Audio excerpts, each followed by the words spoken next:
tomar a nossa Bíblia em João capítulo 7. Deus vai falar muito com vocês hoje, viu? Ele vai falar, Jesus, né? Vai falar muito conosco hoje. E nós vamos ler João 7, do verso 37 ao 39. João capítulo 7, do versículo 37 ao 39. Ele vai se levantar e vai falar alto mesmo, para todos nós. No último dia, que último dia é esse? Aí você tem que reler a Bíblia para saber o que é o último dia. Às vezes a gente sai lendo, né, e não procura saber o que é o último dia. É o último dia. Nós já vamos falar aqui, só para dar uma orientação, de uma grande festa. São 3 festas de grande relevância naquela época de Jesus, não é? Alguém pode recordar quais são? Primeiro, Páscoa, não é? Segunda, Pentecoste, e a terceira, festa dos tabernáculos. No último dia dessa festa, essa festa tem uma coisa interessante, que ele estava lá, ele foi para essa festa. Muito bem, no último dia, o grande dia da festa, você tem que se aprofundar. Eu dei uma lida, eu me aprofundei um pouco, né, sobre essa festa, para falar para vocês. Levantou-se Jesus e exclamou. Essa palavra aqui no original é uma palavra forte, ele estava cheio do Espírito Santo. Levantou-se, ele se levanta, não é? Em plena festa, e dá um brado. Se alguém tem sede, vamos meditar hoje nessa palavra que é muito rica, hein? Venha a mim e beba. Quem crê em mim, como diz a Escritura, do seu interior fluirão rios de água viva. Isso ele disse com respeito ao Espírito Santo. É bom a gente saber por que ele falou isso aí. Muita gente acha que seja pela palavra de Deus. Não, aqui é o Espírito Santo de Deus. É Deus, sabe? Que ele não havia mandado ainda, que ele ainda não tinha sido morto, sepultado, ressurreto, assunto ao céu, entronizado à direita do Pai. Aí o Pai lhe concedeu essa bênção para ele derramar de lá o Espírito Santo para nós, que até hoje esse derramar continua. Muito bem, isso ele disse com respeito ao Espírito que haviam de receber os que nele crescem. É muito, risca na Bíblia de vocês, não é? Pois o Espírito até aquele momento não fora dado, porque Jesus não havia sido ainda glorificado. Pai, muito obrigado pela tua rica palavra que tu tens derramado em nosso favor. Tu tens abençoado nossa vida, derramando sobre nossa vida o Espírito Santo de Deus. Muito obrigado, Pai. Continua a derramar ministério para nós, toda essa riqueza que Deus, o Espírito Santo, nos concede, com saúde, bênção, prosperidade. Só tu, Espírito Santo, pode fazer esta obra. E nos trouxe aqui, estamos aqui, pregamos o Evangelho, entendemos a Bíblia, graças a essa riqueza que é o Espírito Santo de Deus. Então, falando bem rapidinho, 3 festas. Hoje, Pentecoste, né? Páscoa, né? Todo mundo, eu não vou explicar o que é Páscoa para nós. Não é o coelhinho, não, né? O coelhinho de chocolate, né? Não, todo mundo sabe o que é Páscoa. Mas a Páscoa é que Deus disse: vocês vão ensinar isso para os filhos de vocês. O anjo da morte vai passar sobre as casas que não tiver imolado um cordeiro, que era uma simbologia dele, o cordeiro. Eis o cordeiro de Deus.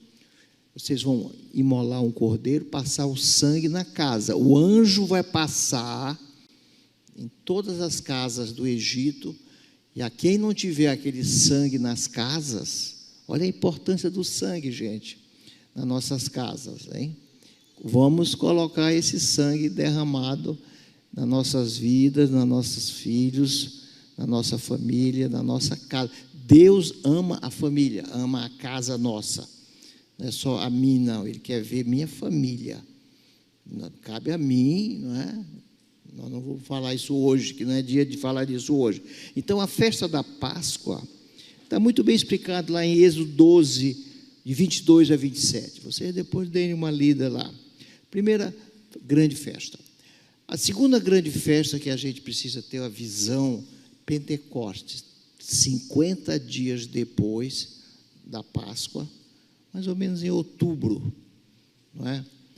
É quando comecinho de outubro, a festa da Páscoa, é a festa do Pentecostes, que é a festa da colheita, é uma festa agrícola, festa da colheita, cevada, trigo, frutas, as primícias eram trazidas para o templo. Ela tem essa característica. Também eles festejavam a Pentecoste naquela época, quando Moisés recebeu as 2 tábuas da aliança lá no Monte Sinai. Fazia parte a colheita e fazia parte também esse memorial que fosse ensinado para os nossos filhos. Estamos deixando de lado nossos filhos. Então, é Pentecoste. Então, é essa colheita. Muito bem. E em terceiro lugar, essa festa agora, que lá no versículo 2, a festa dos tabernáculos, também chamada festa das cabanas. O que é isso? E ele sempre diz, vocês vão ensinar para os filhos de vocês que durante 40 anos vocês andaram morando em cabanas, armavam as cabanas e moravam em casas de palhas. E vocês vão todo ano armar fora da casa de vocês e vão passar 7 dias morando nessas cabanas. Quando os filhos de vocês perguntarem o que são essas cabanas, vocês vão explicar para eles. Foram os 40 anos que nós moramos em casas de palhas, casas construídas, onde nós ficávamos recolhidos em oração, se lembrando desses 40 anos. 40 anos em que havia uma grande manifestação de Deus, a rocha que brotava água.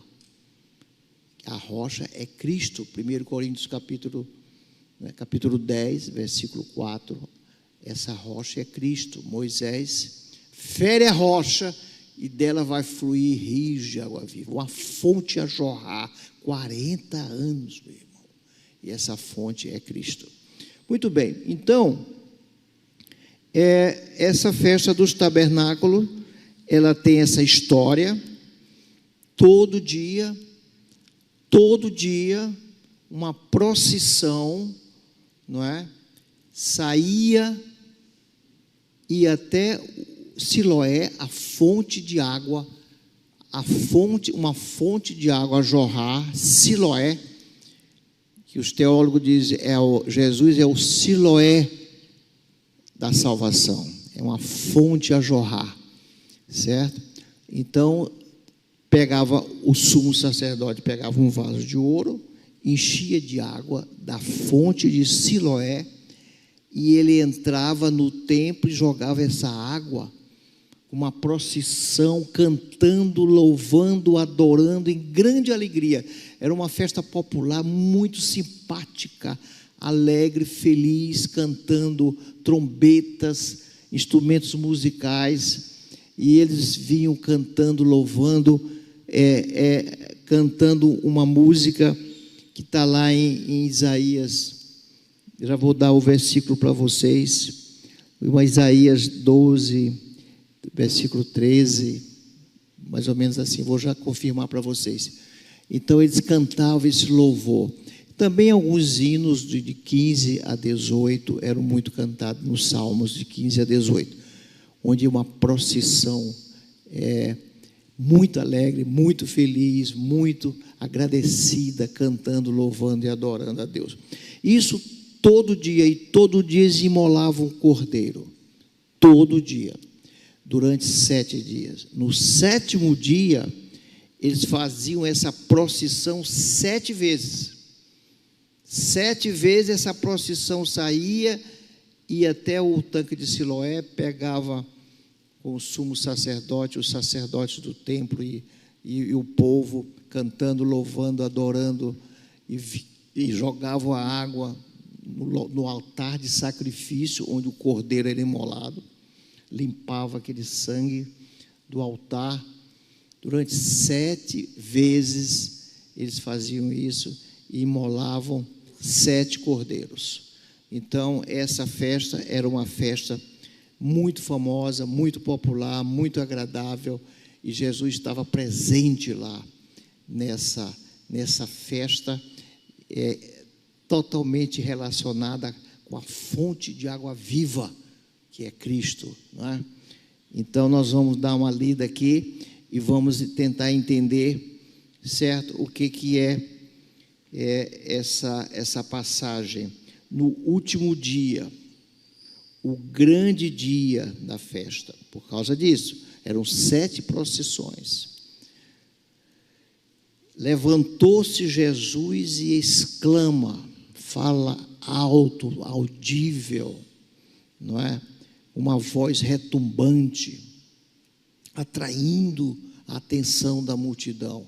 Quando vem aquela procissão, fazer um ritual, buscar água de um poço para levar a água daquele poço e jogar no altar, um ritual. E ele está lá, a fonte da água viva, presente na festa, e o povo atrás de ritual, trazendo, aplicando, né, para nós, para nossos dias. Hoje a gente gosta muito de um ritual, algumas igrejas, tradições, tradicionalismo, religião, não é? Então, esse grande dia da festa, levantou-se Jesus. Se alguém tem sede, quem não tem sede, meu irmão, não vai vir para Deus. Olha como ele coloca: se alguém, esse alguém é para um médico, é para um pedreiro, é para um engenheiro, é para um advogado, é para um mestre, doutor nisso, doutor naquilo, rico, pobre, homem, mulher, criança. Se alguém, ele não procura dizer, tanto faz, alguém, qualquer pessoa, está aberta a porta. Se é religioso, se não é religioso, se alguém, esse alguém é muito interessante, nós procurarmos saber quem é esse alguém. Se alguém tem sede, se alguém tem vontade de Deus. Às vezes você fala o evangelho, rapaz, fulano não tem sede de Deus, não tem sede, não vem nunca. Ou às vezes lá adiante pode vir, porque não desista, não é? Então, Isaías 12:3. Vós com alegria tirareis água das fontes da salvação. Essa era a grande música que eles cantavam incessantemente no louvor, nessa grande festa, a festa dos tabernáculos.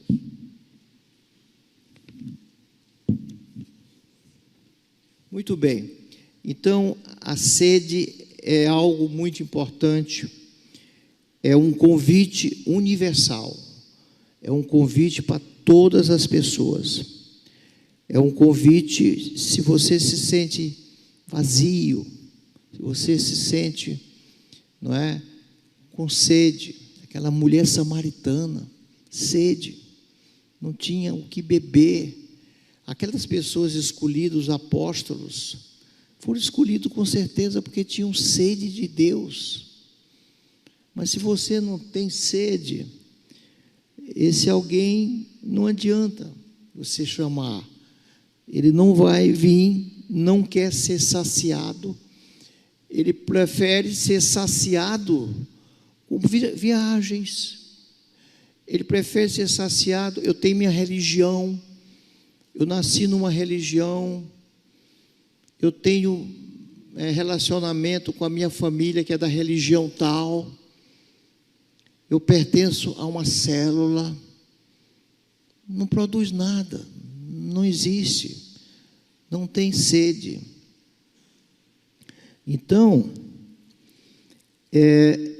esse convite é um convite público, é um convite maravilhoso, é um convite que você, lá mesmo em Apocalipse 22:17, fala, o Espírito e a noiva dizem, vem. Aquele que ouve, é esse que tem sede.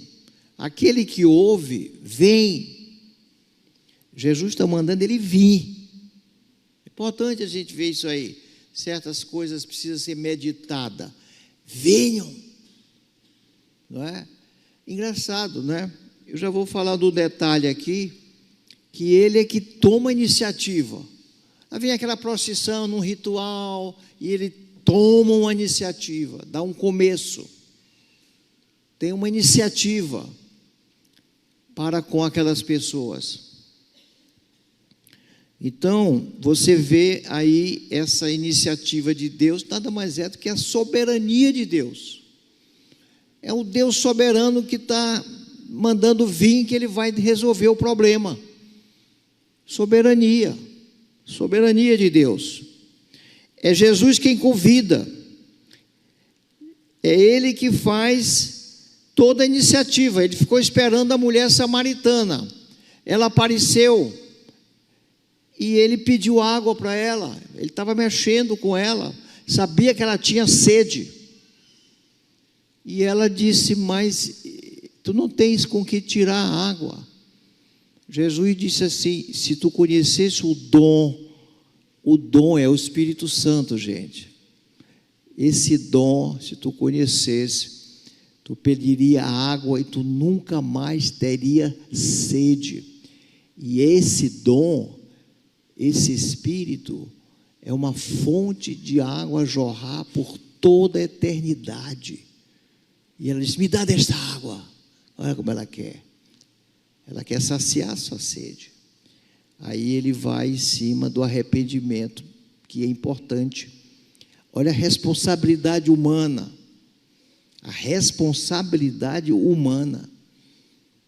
Ela vai ter que, nós já vamos falar mais adiante, vai ter que tomar uma decisão.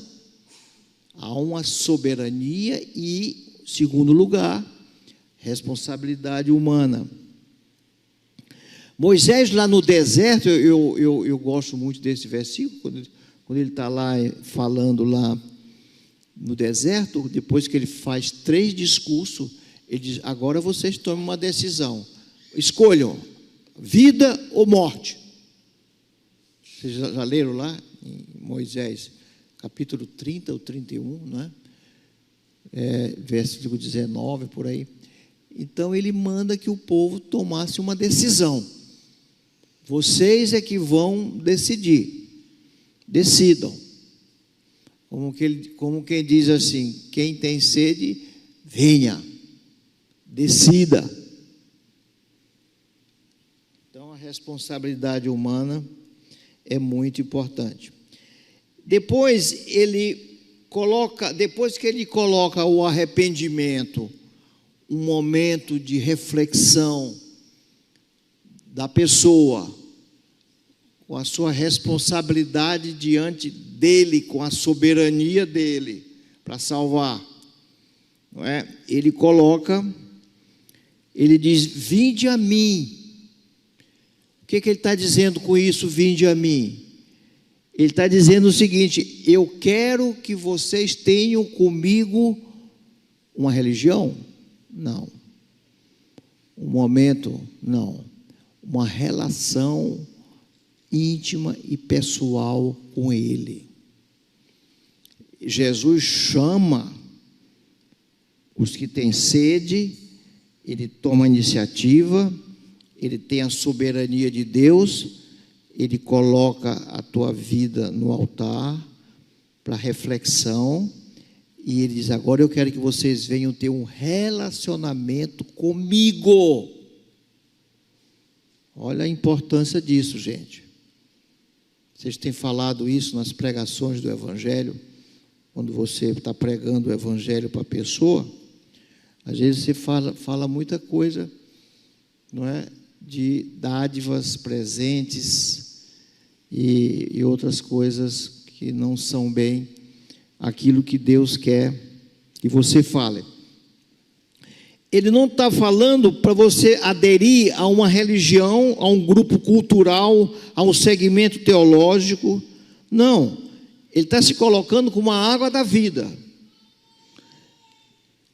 Ele está querendo romper algemas, prisões.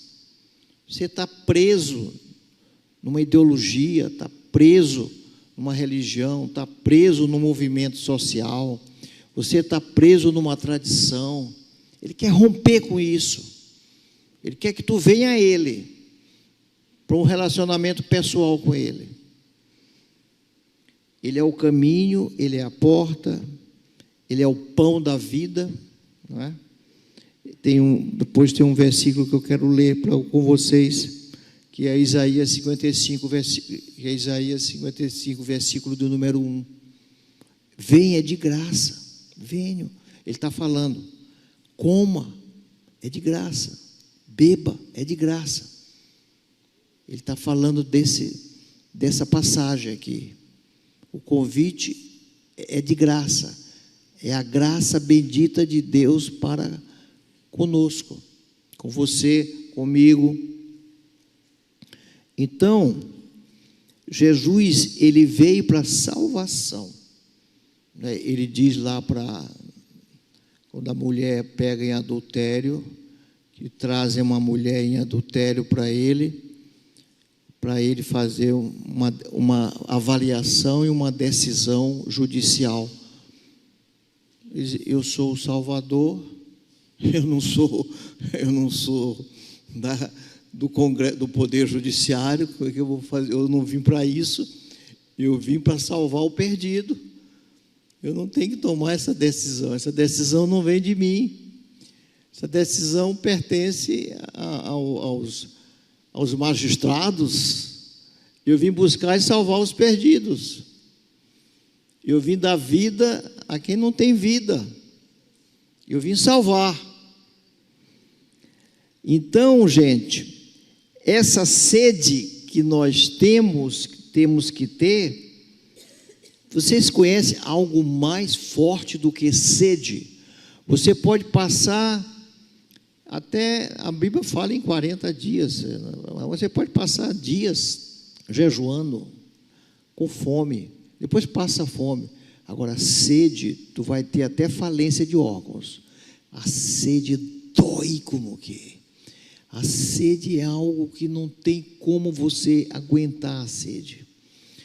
E Jesus traz a sede. Sede. Você tem sede. É assim que Ele quer um relacionamento com sede de Deus, como Davi tinha. Por que Davi era o homem conforme o coração de Deus? Ah, pastor, mas Davi cometeu um erro tão grave. Cometeu, mas Davi tinha sede de Deus. Davi era um homem sedento. Queria mais. Só ele para fazer aquele salmo. Só um homem com muita sede. Então, a sede tem que ter uma solução imediata. Eu vou beber água, eu vou atrás de água, eu estou que não aguento de sede. Então a sede, ela te leva a um rompimento religioso, rompimento familiar às vezes. A sede te leva a tomar decisões.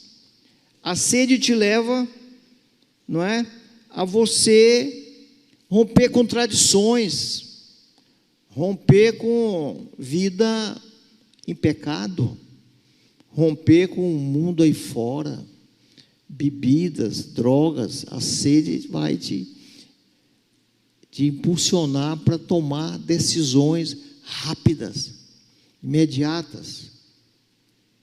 Só o sedento pode procurar Jesus. Só o sedento pode abandonar essas coisas todas, gente. Então, é o que ele diz lá: os sãos não precisam de médicos, sim os doentes. Sim os doentes. Eu não vim para os sãos, eu vim para os doentes. Então, o que tem sede, ele rompe com dinheiro. É um assovino, o cara é suvino mesmo. Miserável, canhenga. Ele rompe com essas coisas, com essa idolatria ao dinheiro, com títulos em excesso. Às vezes precisa romper, não é que eu sou contra título, pelo amor de Deus. Nem contra o dinheiro, ganhar dinheiro dentro de um padrão, não é?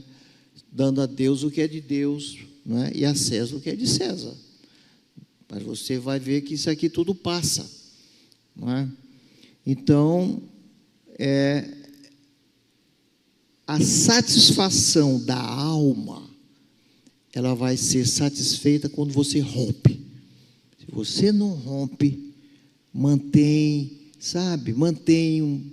Tem gente que gosta de um ditado: pé no mundo, né? Pé em Raimundo, pé no mundo, na igreja, pé no mundo, né? Não, rompa com essas coisas todas. Então, vinde a mim e beba. Outro elemento importante é um convite. Quando Jesus faz: vinde a mim todos que estão sedentos, ele está dizendo: tenha uma experiência pessoal comigo. Jesus te chama para uma experiência. Ele quer que tu tenha experiência com Deus. Ah, mas eu conheço a Bíblia, foi daí. Ah, mas eu sou um pastor que prego, e daí? Eu tenho convite para pregar fora, e daí? Muitos naqueles dias dirão: Senhor, Senhor, em teu nome fiz tantas coisas, milagres, expulsei demônios, curas. Quer dizer, era um cara altamente preparado. Nunca vos conheci, apartai-vos de mim. Nunca procurou ter uma experiência com Deus. E o cara era fervoroso. Senhor, Senhor, isso significa fervor. Significa fervor, não é? Então, o convite é para uma experiência pessoal. Ele não chamou ninguém para examinar a água, se a água está assim ou não está assim, se é H2O ou se não é H2O. Ele não chamou, ele chamou, né, para que você experimentasse Ele. Você experimentasse Ele, tivesse a orientação dEle, visse qual é o caminho dEle, a verdade e a vida. O que é vida eterna? Conhecesse Ele profundamente. Ele quer que você o conheça. É para isso que Ele deu o brado de quem tem sede. Porque se você não tem sede, você nunca quer experimentar Deus. Não, eu estudo a Bíblia, eu faço curso, eu venho na escola dominical, eu faço curso de teologia. Muito bem, isso tem importância, ninguém está dizendo que não tem importância. Não vai sair disso. Não vai nunca vivenciar Deus, no sobrenatural de Deus, que nós estamos precisando nas nossas casas, nos nossos lares, na nossa vida pessoal, no nosso casamento, nosso namoro, com nossos filhos. Nós estamos precisando. É experiência com Deus. Muito bem. O outro elemento importante, quando Jesus chama, ele diz assim: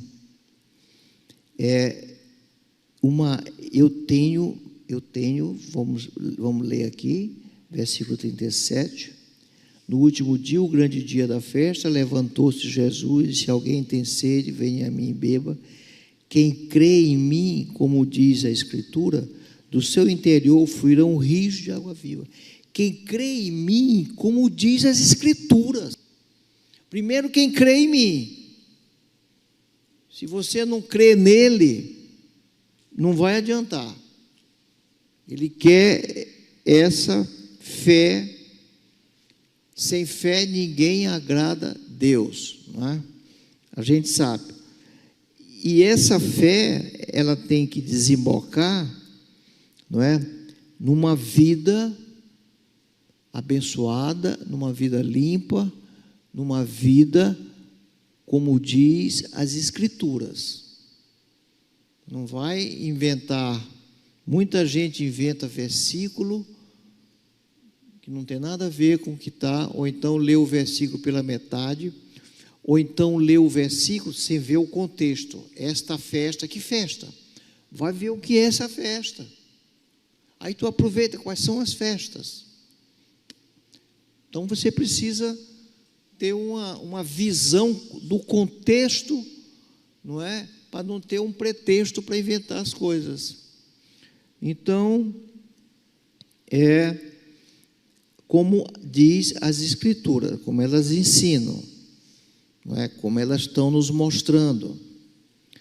Então, vem aí agora mais uma alerta dele, quando ele diz, no verso 38, do seu interior fluirão rios de água viva. Não é água de cacimbão, não é água parada, não é água cheia de lodo, suja. Está cheio de gente incluído nesse item. É água corrente, água limpa. E sabe o que significa isso? Limpeza da tua vida. Tem gente que vive numa mesmice, não sai daquilo, acorda daquele jeito, dorme daquele jeito, os pecados são os mesmos, os pensamentos são os mesmos, as brigas são as mesmas, o ódio é o mesmo, a raiva é a mesma, a indiferença é a mesma, tudo é o mesmo, não muda nada, não muda nada. Então, a água empoçada, a água de poço artesiano, geralmente, são águas paradas, não tem esse fluir, mas ele está falando aqui de águas de rio. É de rio que ele diz? Como é que diz sua Bíblia aí? Como é que diz sua Bíblia? Como é que diz sua Bíblia? Quem é que vai me dizer daí? Água de rios, no plural. Não é de um rio, não, é de rios. É muita água correndo, gente. É muita água fluindo. Águas limpas, transparentes. Águas de rios. Por quê, pastor? Água de rios. Por que esse plural? Jesus, tudo tem um porquê, não é? A Bíblia é muito preparada para nós meditarmos. Porque ela vai, água de rios, aqui eu já estou pensando nos outros, as outras pessoas. Eu vou extravasar. Eu não vou ficar contido com água limpa, amém, porque já não é mais suja, eu já sou um homem limpo, porém eu não extravaso, eu não transbordo. Aqui é água de rios, eu extravaso para as outras pessoas, ela não está contida em mim, eu estou atingindo minha família em cheio. Poxa, isso é muito grandioso, gente, isso é muito maravilhoso, isso é muito profundo. Esse extravasamento de água, abençoando outras pessoas. Rios caudalosos, trazendo prosperidade. Olha só, o Egito, por exemplo, tem um rio só, mas aquela área ali foi altamente preparada, um terreno fértil, numa prosperidade de um país que se tornou uma prosperidade, uma riqueza muito grande, porque tinha um rio ali. Você quer coisa melhor para trazer prosperidade, trazer agricultura, trazer pecuária, mover agrícola do que rio? Assim vai ser tua casa, teu lar. E quando tu coloca o rio no plural, rios, aí mesmo que vai ser, tu vai levar prosperidade para os outros. Tu vai levar, não é? Tu vai levar para os outros colheita abundante para os outros também.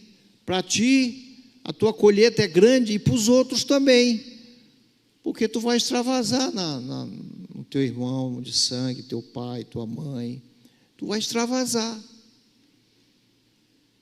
É muito forte isso aqui. O que Jesus está dizendo aqui para eles é de uma profundidade tremenda. Jesus aqui, não é? Isso aqui lembra lá no Velho Testamento a água da rocha, 40 anos de extravasou, água limpa, transparente. Lembra para a mulher samaritana, do seu interior fluirão rios de água viva. Lembrou Apocalipse, venha, ele dizendo para a noiva, e beba, água limpa, transparente. Está dizendo aqui, para ela beber. Se tu for ler os textos de Isaías, o que tem de solo sedento, e solo que vai ser inundado lá adiante, o sedento vai dessedentar, vai ficar água fluindo nele, ele não vai ser mais sem água, seco, solo infértil, não vai mais ser assim, mas nós podemos já tomar decisões, não é? Um outro elemento importante, não é? Além desses rios como fonte de canal de bênção para as outras pessoas, o convite é condicional. Não é imposição. Olha só, preste atenção para esse detalhe. Jesus coloca um se, não é? Disse-lhe Jesus, ainda por um pouco tempo estou convosco e depois direi. Não, eu estou lendo aqui. Quem crê em mim, como diz a Escritura, do seu interior fluirão rios de água viva. No último dia, o grande dia da festa, levantou Jesus e exclamou, se, riscas de se alguém tem sede. Se alguém tem sede, se, porque tem gente que, meu irmão, às vezes é falha sua, tu não é um sal, tu é um sal insípido, que não vai deixar, não vai causar o sabor, tua vida não tem sabor para outra pessoa querer seguir, não tem. Ou então, essa comida é tão salgada que não tem que aguente. Tem gente que fala de um jeito com a família que o sal é grosso. Também não é por aí. Mas a gente vê mais o sal insípido. Não desperta interesse nos outros. E Deus colocou para nós, né, esse extravasar, rios extravasando, está falando do testemunho nosso para nosso convívio. Então ele coloca aqui, não é, esse condicional, um convite que tem uma condição, é para quem deseja, e esse convite é para quem deseja, e ele é intransferível. Esse convite não é porque tu é filho de crente, não é por isso aí, A salvação é individual. Esse convite, ninguém vai entrar no céu com procuração. Tu vai entrar no céu por uma decisão tua. Então, preste atenção para esse detalhe. O convite é pessoal. E se esse rio tiver, hoje se vê muito isso, né? Tiver contido, como é que se chama? Represado, uma represa, vocês ouvem falar muito dessa palavra, uma represa no rio. O rio está numa represa. Vai gerar o quê? As hidrelétricas, né? Luz. Aí vai ser luz para as nações, luz para a sociedade. Então, ele sempre vai gerar luz para os povos, luz para as nações. A pergunta que a gente faz, vai ser o Itaipu espiritual, né? A pergunta que se faz, como é que está a tua vida? Está santa, está limpa, está pura, está restaurada, está regenerada, tu tem buscado Deus, tu tem buscado santificação, tu anda tendo sede de Deus, de ler, de estudar a Bíblia, estudar a palavra de Deus, bons livros, lá embaixo, bons livros. Como é que tem sido? Tu tem abençoado outras vidas, tua célula. A minha célula, eu tinha 30, eu e Cristina, né? Mais de Cristina, 30 e poucas pessoas. E eu dizia, não vou multiplicar enquanto não tiver líderes assim, Aí conseguimos 2 líderes, multiplicamos. E hoje essas 2 células já estão cheíssimas. Graças também à ação dos componentes dessas 2 células, que são pessoas que, mesmo com muita sede, que buscam mesmo, que trabalham, que se envolvem na obra de Deus. Como é que está o teu coração? Como é que está o teu coração? Salomão, para terminar, ele vivia insatisfeito com a alma dele sedenta. Ele foi buscar no dinheiro, no sexo, em viagens, em conquistas, no ouro, na prata. Ele buscou todos os meios para enriquecer a sua alma e não conseguiu nada. Por quê? Porque sem Jesus, a fonte de água viva, nada prospera, nada enobrece, nada enriquece. E Salomão diz no final da sua vida, vaidade de vaidade, tudo é vaidade, sem essência é um verdadeiro vazio a minha alma. Amém, meus irmãos? Vamos cantar uma música agora, não é? Vamos encher no poder de Deus. Amém.